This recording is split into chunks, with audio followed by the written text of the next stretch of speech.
감사합니다. 여러분들이 교회라고 하는 것을 연상하면 무엇이 떠오르십니까? 교회. 저는 교회 하면요, 먼저 십자가가 떠오르고요, 그렇죠? 그리고 종탑에 있는 십자가가 떠오르고, 또 하나는 예배하는 그 예배당의 모습이 지금도 떠오릅니다. 근데 또 어떤 분에게 물어보니까 예배를 후에 성도들이 모여서 나누는 점심시간이 떠오릅니다라고, 이렇게 우리 교회처럼 밥이 나오냐 떡이 나오냐 뭐 예수 믿는다고 하는 그 얘기를 반박하듯이 떡 주는 교회, 밥 주는 교회로서 그런 얘기도 틀린 말은 아닐 것 같습니다. 근데 여러분, 교회라고 하는 것을 바르게 정의해 본다면요, 교회가 무엇인가에 대한 내용을 좀 배워볼 필요가 있지 않을까요? 여러분, 그것에 대하여 종교개혁 이후에 우리가 고백하는 여러 신앙 고백 가운데 아우구스트 신앙 고백서에 보면요, 특별히 교회란 정의를 이렇게 해놨답니다. 한번 적어봤습니다. 같이 읽습니다. 시작. 복음을 순수하게 가르치고 성례전을 올바로 집행하는 성도의 회중이 교회이다. 여러분, 우리는 교회하면 무엇이 떠오르냐 했더니 십자가가 떠오르고 교회 예배당이 떠오른다고 했는데, 교회는 그런 외적인 모습이 교회가 아니라 뭐라고요? 하나님의 부르심을 받아 말씀을 가르칠 때 어떻게 해요? 순수하게 가르치고, 왜냐하면 다른 것이 섞이면 안 된다. 그리고 또 성례를 행하는데 올바르게 집행을 하며, 그리고 가장 중요한 것은 그 집행을 하는 그 성도들 그 자체가 무엇이다? 교회라고 말씀하고 있음을 보는 겁니다. 여러분, 교회는 바로 우리가 교회인 줄 믿으시기 바랍니다. 여러분, 예수님이 이 땅에 오신 목적은요, 딱 두 가지. 아니, 예수님이 이 땅에 오시면서 꿈을 갖고 정말 그 열정을 가지고 오셨을 때는요, 바로 가장 중요한 우리 죄를 위하여 십자가에 죽으시기 위하여 오셨다는 것은 다 아실 겁니다. 그렇습니다. 대속의 십자가를 지시기 위하여 예수님이 걸으셨던 그 길에 받으셨던 멸시와 천대 침뱉음, 심지어는 죽음 앞에서도 그를 막을 수 없는 것은 예수님이 오신 목적이 그 이유 때문이었습니다. 그런데 여러분, 그 구원의 은혜의 자리로 우리를 인도하셨던 그 십자가가 분명히 죽음에서 부활하셨음에 불구하고 예수님은 또 하나의 꿈과 그리고 그 오신 목적이 하나 더 있답니다. 여러분, 그것이 무엇인지 혹시 아십니까? 그것은 다른 것이 아니라 대속의 십자가를 완수하셨지만은 여전히 이 땅에서 살아가야 되는 자기 백성들을 보존하고 보호하시고 마지막 구원의 날까지 하나님께서 인치시고 붙잡아 주시기 위하여 세우신 바로 교회가 예수님의 꿈이요 또 예수님의 바람의 그 모습이었음을 우리는 알아야 할 줄 믿습니다.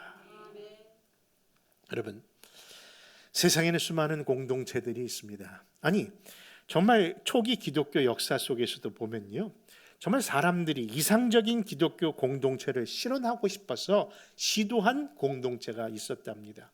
사막 한가운데서도 그들이 신앙을 지키는 모임을 갖고 공동체를 운영했던 사막 공동체라는 것이 있었고요, 심지어는 그 산세나 아주 깊은 곳에 들어가서 소위 수도원이라고 하는 공동체를 운영하면서 그곳에서 그들이 기도하고 그들이 하나님을 더 가까이 가려는 그런 공동체들이 사실 있었음을 여러분 중세의 역사 속에서도 기억하실 겁니다.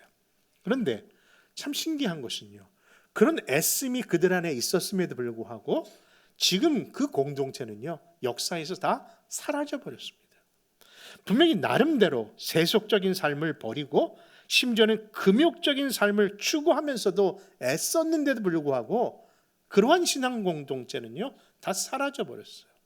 그런데 놀라운 사실은 인간의 애씀이나 노력으로 세워진 모습은 아니지만 단 한 가지의 하나님의 은혜, 다시 말해서 예수 그리스도로 피로 세우신 공동체 하나는 여전히 남아있다는 겁니다. 그것이 무슨 공동체입니까?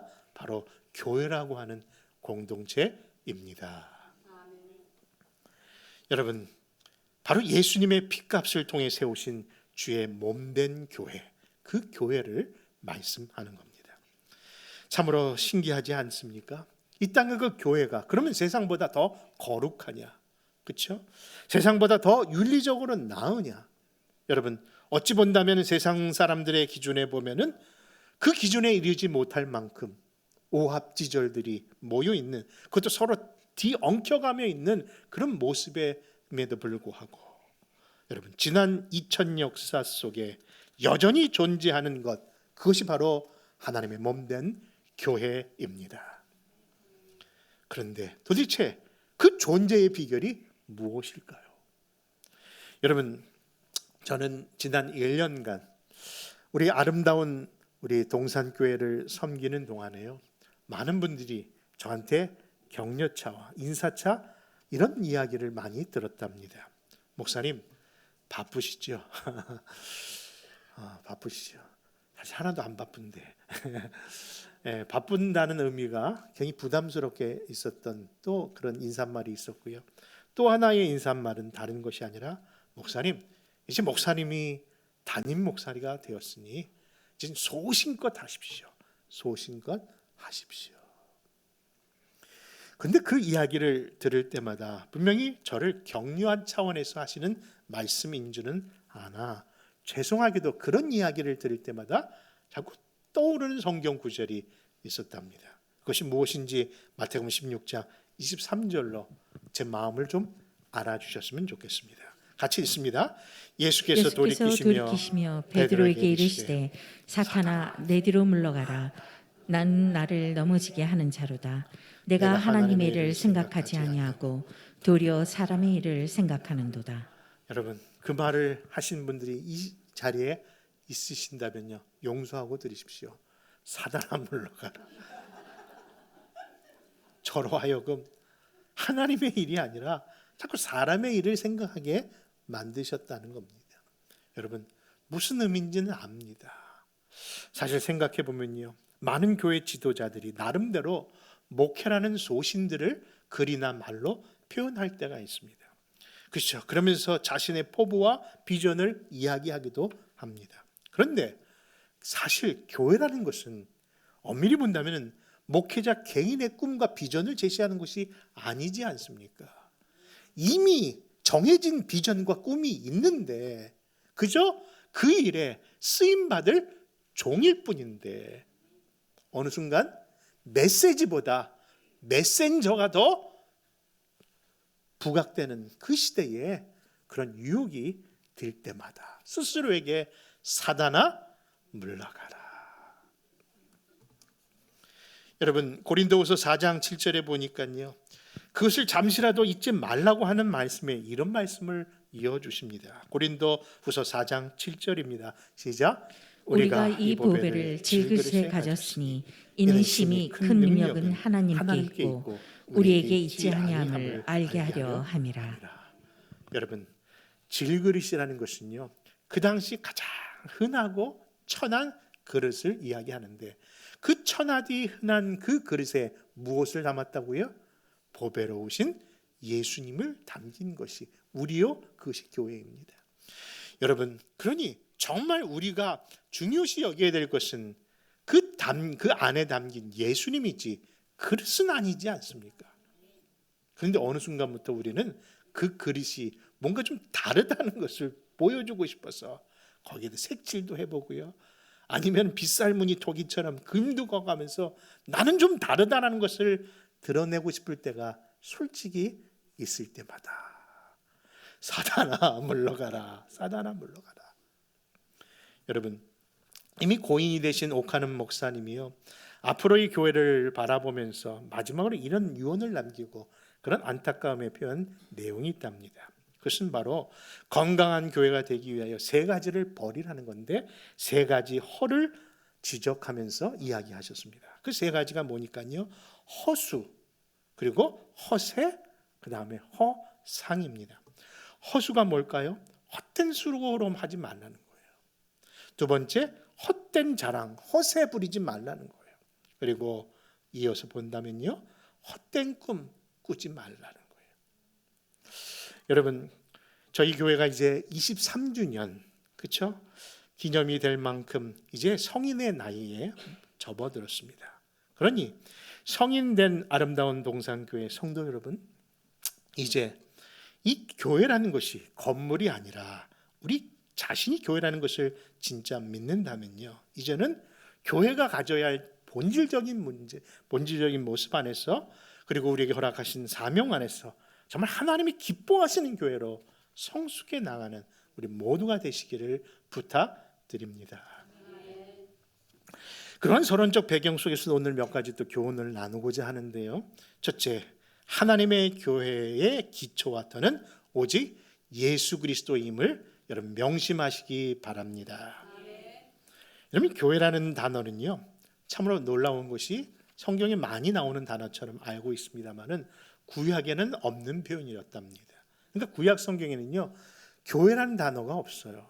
신약에서 쓴 단어입니다. 그런데 그 최초로 그 교회라는 단어를 쓰신 분이 누구신지 아십니까? 바로 우리 주 예수님이십니다. 그리고 예수님이 교회가 또한 무엇인지를 말씀하신 분도 우리 예수님이십니다. 그러니까 말 그대로 교회의 알파와 오메가는 그냥 예수님인 거예요. 그래서 누구 말대로요, 성경은 어디를 찔러도 뭐가 나온다? 예수 그리스도의 피가 나오는 것처럼요, 교회는 오직 예수 그리스도만 증거하고 증명해야 될 줄 믿습니다. 여러분, 그런데 과연 그 예수님이 바로 말씀하신 교회가 어떻게 시작되었는가를 보면요, 바로 우리가 얘기하는 예수님이 누구신가에 대한 베드로의 신앙 고백부터 시작되었음을 마태복음 16장은 이렇게 이야기합니다. 우리 15절과 18절의 말씀을 한번 같이 읽겠습니다. 시작. 이르시되 너희는 나를 누구라 하느냐? 시몬 베드로가 대답하여 이르되 주는 그리스도시요 살아계신 하나님의 아들이시니이다. 예수께서 대답하여 이르되 바요나 시몬아, 내가 복이 있도다. 이를 내게 알감 혈육이 아니요 하늘에 계신 내 아버지시니라. 또 내가 내게 이르노니 너는 베드로라. 내가 이 반석 위에 내 교회를 세우리니 음부의 권세가 이기지 못하리라. 아멘. 결국 교회는요, 예수님이 누구신가에 대한 신앙 고백 위에서 세워졌다는 것을 보게 됩니다. 또한 그러한 신앙을 고백하는 그 무리가 바로 교회라는 것을 또한 알 수 있습니다. 여러분, 교회를 에클레시아라고 부르는데 그것은 바로 부름받은 무리를 얘기하는 겁니다. 여러분, 특별한 장소나 건물이 아니라 정말 말 그대로 하나님의 부름받은 그 무리가 교회입니다. 그런데 어느 순간부터 교회라는 그 정체성이 흔들리면서 교회가 자꾸 장소로 인식되다 보니까 교회 지장하는 데만 더 주력하는 것 같아요. 정말 우리가 하나님의 성령이 거하시는 전인 것을 생각하지 못하고 외적인 일에 더 우리가 추구하는 것은 아닐까요? 여러분, 찬송가 96장 예수님은 누구신가라는 우리가 오래전부터 알고 있는 찬양 가사에 보면은 예수님에 대한 이런 표현을 합니다. 예수님은 우는 자의 위로와 없는 자의 풍성이며 약한 자의 강함과 눈먼 자의 빛이시며 죽은 자의 부활되고 우리 기쁨 생명 되시네. 여러분, 그런데 그 마지막 가사에는요, 그러한 예수님의 존재를 어디에서 드러내기까지 원하시는가를 이렇게 표현합니다. 예수님은 누구신가? 온 교회와 또 온 세상의 구주시며 모든 왕의 왕이요 심판하실 주님 되고 우리 영광 되도다. 여러분, 그렇습니다. 예수님이 바로 이 땅의 교회의 머리 되심과 온 세상의 주 되심을 전해야 되는 사명이 우리 교회 안에 있고 우리에게 있음을 기억해야 될 줄 믿습니다. 두 번째 주시는 교훈은요, 교회 가장 안전하고 복된 하나님의 선물이심을 믿으시기 바랍니다. 여러분, 요한계시록을 우리가 오늘 본문을 좀 살펴보려고 하는데 이 요한계시록 얘기만 하면 많은 교인들이 선입관 먼저 들고 있음을 보게 됩니다. 무슨 얘기인가 하니 계시록은 공포와 두려움을 갖게 하는 심판의 책이기 때문에 두렵다는 겁니다. 여러분, 분명히 계시의 말씀에는요, 심판의 내용이 있습니다. 그러나 그 심판은 전적으로 우리에게 해당되는 것이 아니라, 죄송하지만은 저기, 절로 가는 사람들, 여기가 아니라 절로 갈 사람들, 그 절이 그 절인지 모르겠습니다만은, 여러분, 바로 예수 안 믿는 사람들에게 해당되는 심판이라는 거예요. 도리어 그 날은요, 우리 믿는 자에게는 상 받는 날인 줄 믿으시기 바랍니다. 그럼에도 불구하고 우리가 더욱 논란과 염려를 만드는 구절이 있다면요, 오늘 본문으로 삼고 있는 이 요한계시록 7장이 아닌가 생각됩니다. 특별히 666이라는 그 단어가, 그리고 오직 구원을 받는 수가 정해져 있다는 것 안에서 14만 4천이라는 단어가 제한적인 그런 사람만 구원받았으니 더 이상 우리는 구원이 필요 없고 우리는 구원받을 수 없다고 하는 거짓 이단들의 그 잘못된 가르침이 성도들 더욱더 혼란스럽게 만들고 있기 때문입니다. 여러분, 정말 구원 얻는 자가 오직 14만 4천 명 뿐일까요? 여러분, 성경 해석에 있어서 두 가지 해석법이 있습니다. 하나는 문자적인 해석이 있고요, 그냥 말 그대로 그냥 문자적인 해석이 있고, 또 하나의 해석은 상징적인 해석이라고 합니다. 그런데 이 요한계시록에서 나오는 모든 그런 표현들은요, 상징적인 해석으로 보는 것이 올바른 해석법입니다. 그러니 14만 4천이라는 것은 14만 4천 명만 구원받는다는 것이 아니라 14만 4천이 주는 의미의 상징적인 의미를 이해하면 됩니다. 여러분, 7자가 하나님의 완전수가 아닙니까? 그리고 이미 그 6장까지 내렸던 7 교회를 얘기하면서 그 7 곱하기 2 한다면 두 개를 합치면 14가 되듯이 그 하나님의 완전한 교회, 하나님의 완전한 숫자로 구원하신다는 하나님의 의미로만 해석하셔도 무리 없는 해석이라고 믿습니다. 여러분, 그것을 증명하듯이요, 이 14만 4천 명만 구원받는 것이 아니라 분명히 헤아릴 수 없는 많은 믿음의 사람들이 있음을 그 다음 구절에서 이야기하고 있거든요. 우리 한번 9절과 10절의 말씀을 한번 읽어드리겠습니다. 9절과 10절입니다. 시작. 이 일 후에 내가 보니 각 나라와 족속과 백성과 방언에서 아무도 능히 셀 수 없는 큰 무리가 나와 흰 옷을 입고 손에 종려가지를 들고 보좌 앞과 어린 양 앞에 서서 큰 소리로 외쳐 이르되 구원하심이 보좌에 앉으신 우리 하나님과 어린 양에게 있도다 하니. 여러분, 보신 바와 같이 아무도 세울 수 없을 만큼의 수많은 믿음의 사람들이 있다라고 얘기하지 않습니까? 그런데 놀라운 것은 도대체 이 수많은 사람들이 어디서 갑자기 나타났냐는 질문을 안 할 수가 없죠. 그런데 여러분, 그 질문은요, 우리만 하게 되는 질문이 아니라 그 광경을 직접 목격했던 24 장로들도 똑같은 그 질문 속에 이런 답을 얻습니다. 우리 13절에서 말씀으로 한번 찾아봅니다. 13절입니다. 시작. 장로 중 하나가 응답하여 나에게 이르되 이 흰옷 입은 자들이 누구며 또 어디서 왔느냐. 내가 말하기를 내 주여 당신이 아시나이다 하니 그가 나에게 이르되 이는 큰 환난에서 나오는 자들인데 어린 양의 피에 그 옷을 씻어 희게 하였느니라. 여러분, 바로 어린 양의 피에 옷을 씻은 자들이라고 하는데, 거기서 우리가 주목하고 싶은 것은 그 수많은 그 무리들이 입고 있는 옷입니다. 무슨 옷을 입고 있다고요? 흰 옷을 입고 있다. 여러분, 흰 옷의 의미가 무엇일까요? 그것은 너무 어렵게 생각할 필요가 없습니다. 그것은 바로 어린 양의 피로 씻음 받은 것을 상징하는 표현입니다.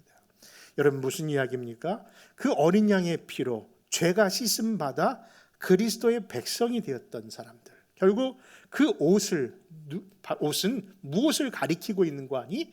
그리스도를 가리키고 있고, 바로 그리스도가 우리에게 허락하신 믿음을 가리키고 있으므로 받으시기를 바랍니다. 여러분, 그 말씀과 이어지는 대목 속에 오늘 15절과 17절은 이렇게 그 놀라운 말씀으로 우리를 이끌어 가십니다. 우리 한번 15절과 17절 같이 말씀 읽습니다. 시작.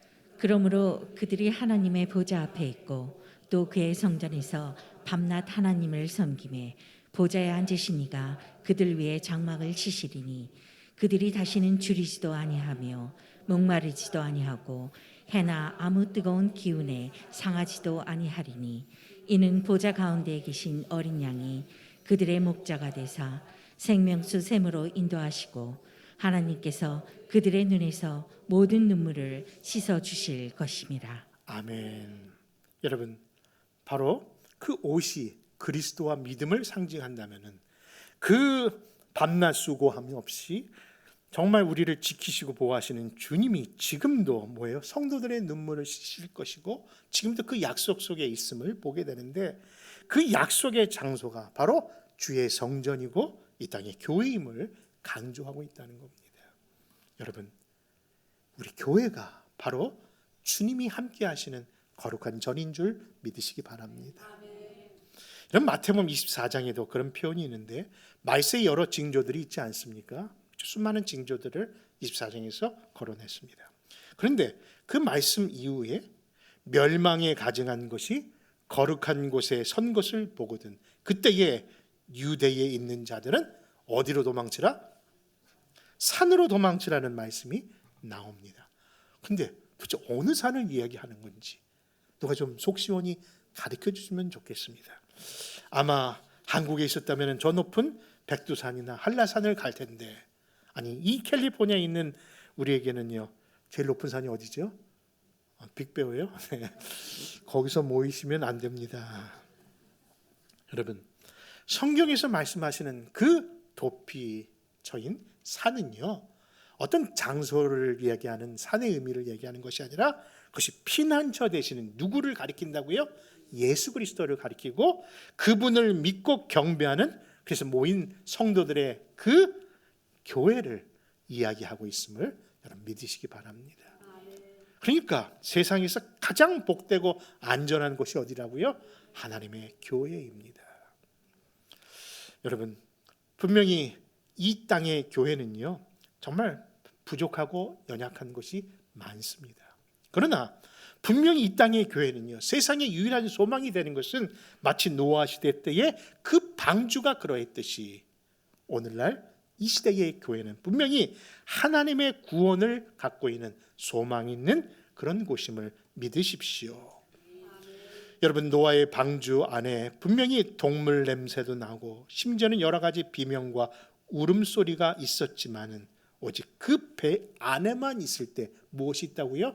구원이 있다는 것을 믿는다면요 여러분, 하나님의 몸된 교회에 소속되어 한 지체로서 이 믿음의 여정을 같이 간다는 것은 정말 축복이 아니겠습니까?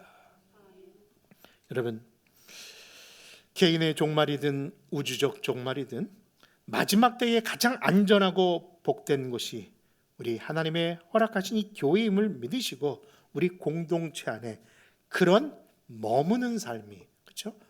우리 안에 꼭 있기를 부탁드립니다. 마지막 세 번째, 교회의 사명을 제대로 알았으면 좋겠습니다. 여러분, 누가 그러더라고요. 부흥의 조건이 뭐냐? 그런데 지난번에도 그런 표현을 했습니다만 열심히 있는 사람들이 좀 모이면은 부흥될 거라고 하는 얘기를 들으면서 이런 질문을 하나 준비해 보았습니다. 여러분, 교회가 힘있게 부흥하려면 최소한 몇 명은 있어야 될까요? 한번 생각해 보시겠습니까? 몇 명은 있어야 부흥해야 될까요? 여러분들이 아무도 대답을 안 할 것 같이 제가 또 미리 알아서 오늘 사지선다로 한번 준비해 보았습니다. 네, 한번 볼까요? 교회 부흥을 위하여 여러분 정말 열심히 있고 돈 많은 사람 한 사람만 있으면 될 거다. 그렇게 생각하십니까? 아니다. 두세 사람이 있는 곳에 하나님 하셨으니까 최소한 2명은 있어야 된다. 아니다. 4명은 있어야 된다. 아니다. 많을수록 좋다. 정답은? 아니 이것을 어떻게 고민하십니까? 여러분, 정답은 4명입니다. 여기서 4명이라는 것은 4명을 말하는 것이 아니라 이 땅에 교회를 왜 허락하신 그 의미의 사명을 제대로 아는 사람만 있다면 분명히 하나님께서 그 교회를 또 그 성도들의 그 공동체를 역사하실 줄 믿는 겁니다. 여러분, 왜냐하면 그 교회의 머리는 주님이시고 그 주님이 우리에게 허락하신 이 생명 구원의 영적 사명이 이 교회 안에, 가정 안에, 우리 안에 있다는 선교적 사명을 바로 깨닫기만 한다면요, 왜 하나님께서 그 함께 하지 않으시겠습니까? 여러분, 주의 권능이 임할 때에 분명히 권능도 주시고 능력도 주시지만 내가 끝까지 함께 하신다는 약속이 그 교회에 주신 사명과 함께 이루어 주셨기 때문입니다. 그러므로 사랑하는 성도 여러분, 우리의 삶이 가장 복되고 안전한 삶을 원한다면요, 올해 우리에게 주신 교회표 이거 한번 다시 한번 묵상했으면 좋겠습니다. 여러분, 교회표가 뭐였죠? 주께 더 가까이. 이왕 가는 것 주께 더 가까이 위해서 여러분, 예배로 가까이, 말씀으로 가까이, 그리고 기도로 가까이, 그 다음에 주신 이 사명으로 감당할 때에 하나님이 우리 교회와 가정과 우리 성도들을 참 기쁘게 받아주실 줄 믿는 겁니다. 저는 좀 솔직하게 고백하지만요, 하나님 앞에 섰을 때에, 그렇죠? 분명히 개인적 구원으로 쓸 겁니다. 그렇죠? 내 이름을 부르시느냐 안 부르시느냐. 그런데 또 하나 부르심이 있는데 그것은 바로 교회로 부르실 것 같아요. 왜냐하면 계시록 6장에 교회 7교회를 부르신 모습을 보니까 여러분, 그때에 어디 서야 될지 헤매지 마시고, 사랑하는 성도 여러분, 등록했다는 것은 거기까지 간다는 겁니다. 여러분, 그날에 아름다운 동산교회여 모여라 할 때 여기 있는 분들 다 모이실 줄 부탁드립니다. 여러분, 우리 서로 손 꼭 붙잡고 이 믿음의 여정 좀 부족해도 주님 나와 함께 하실 줄 믿고 끝까지 가는 우리 교회와 성도들 되시기를 다시 한번 축원합니다. 기도하겠습니다.